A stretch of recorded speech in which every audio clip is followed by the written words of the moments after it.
Welcome to Mobtv. Please do subscribe to our channel for more videos. Click on the bell button for.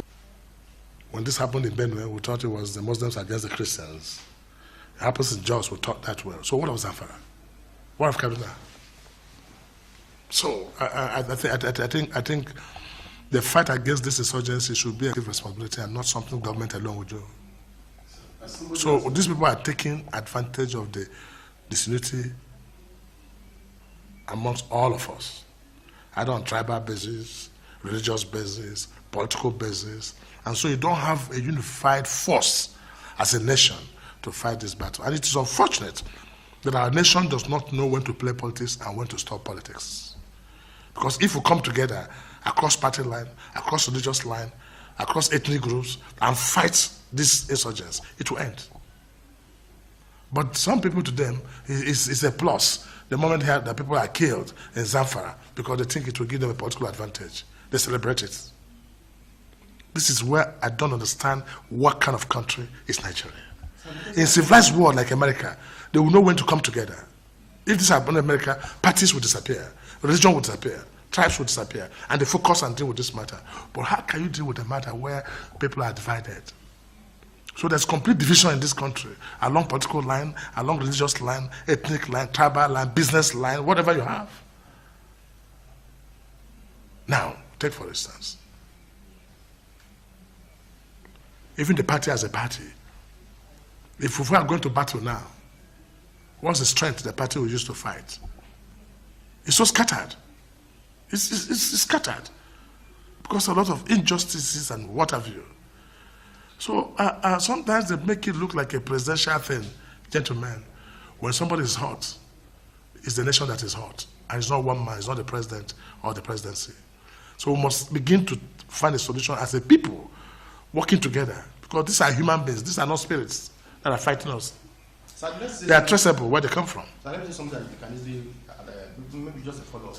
Now, as a governor of Imo State, if you hire a commissioner to work for you and you set a target, and it's not achieving anything, you fire the person. Fire him, yes. So why is the president finding it difficult to fire service chiefs that are not working, that are not living up to their expectations in terms of security management? Well, you should also ask questions. You see, I just said something.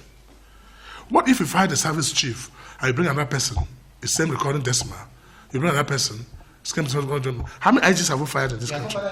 No, for instance, how many IGs have you fired in this country over this issue? Who are the leading agency, first of all, to start with, before you bring in the army and navy? Sometimes it's not that. There are certain things we have to address first. Look, if you have a family, I talk to you as a young man, if you have a battle now that is so strong, first and foremost, you make sure you tighten up your family. I'm able to fight this battle because I'm not at war with my wife or my children or my family. It will be more devastating if you don't have a family.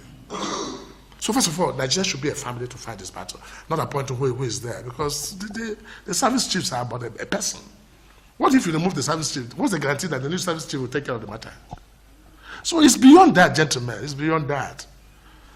And if you know the person of President Muhammad Buhari, it gives you a long rope than kingdom come to prove yourself right or wrong. So not on security issues. Yeah, but on security issues, but I have this question, what do you think, what's the guarantee that another service chief will change the situation? Without talking about the basics. I think there needs to be an orientation first in this country. An orientation completely of a unified force to fight this battle. Because the battle is beyond what service chiefs alone can do. The battle is beyond what armed forces can handle. Because first and foremost now, the fight against soldiers will transform itself now to business. Just like kidnapping.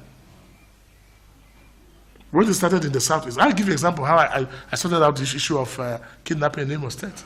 Remember, my state was the most notorious in 2011. Have you forgotten?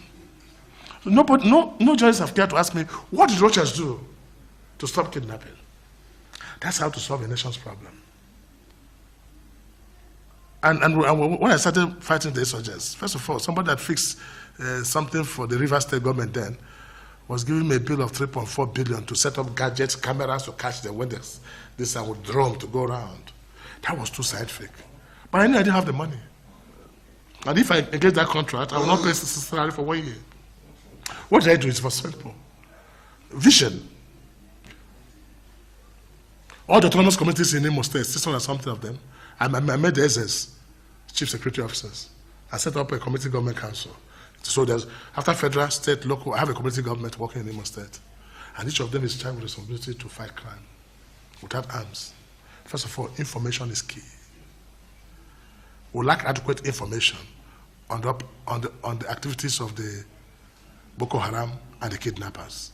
If you don't have information, you'll be shooting in the dark and wasting arms, spending more money than you should.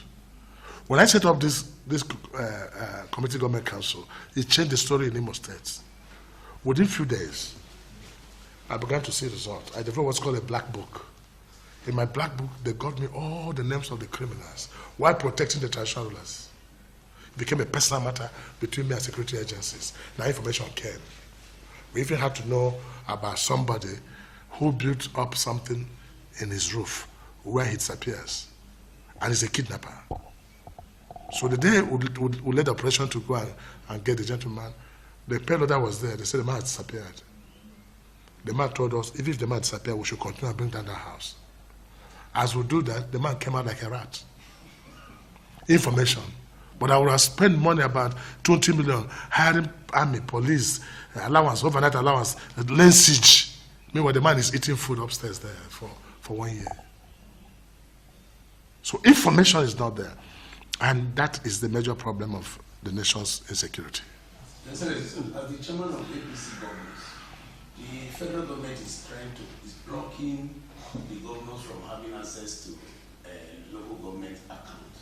What is your take? Well, I tell you, the 3 tiers of government is a constitutional issue. And local governments are also one of the tiers of government. But if you look into other, there's no clear-cut arrangement as to how local government affairs are managed, because it's still the state assembly that makes their laws and control the activities. So if you look at another side, the local government are actually a part of the state government. And if the local governments do not come together, what will be operating will be our recurrent expenditures. Take for instance, in Imo State. And I must say this proudly, that I know not of any state where the local government have achieved the much have achieved because of vision. Today in my local government, they built 200-bed hospitals, each in each of the local governments. We built 540 schools, primary schools in each of the world because of this arrangement. Now we have ICT center, and we have done over 1,000 kilometers of roads. Before I came in as a governor, there was no, I checked the local government achievement. All I saw was borehole and transformer, and renovation of health centers. So the funds of local government cannot impact on any major project unless there's a collective arrangement.